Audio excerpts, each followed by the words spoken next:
Welcome to Three Simple Things, a Gennari Aronson series of tips and information from our corporate and transactional practice.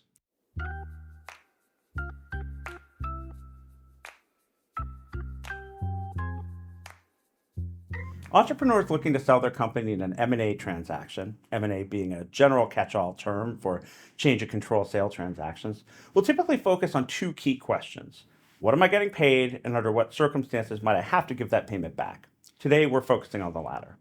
Indemnification is the term used by M&A professionals to refer to the contractual obligation of a seller to repay some or all of the purchase price back to a buyer under certain circumstances.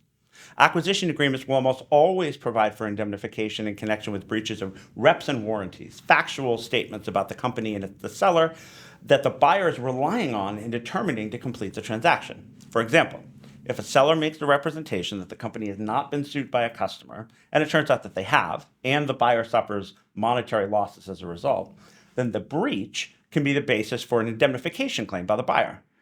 Given its importance to both buyers and sellers, it's no surprise that the terms of and limits on indemnification terms are often heavily negotiated, including survival, i.e., when does the buyer's right to make an indemnification claim expire, caps, what is the maximum indemnification liability of the seller, and baskets, i.e., what quantity of losses must a buyer incur before it's allowed to make a claim for indemnification.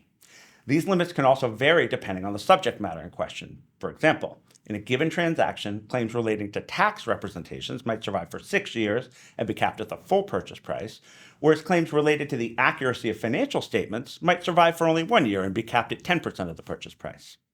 In recent years, the insurance industry has begun offering representation and warranty insurance.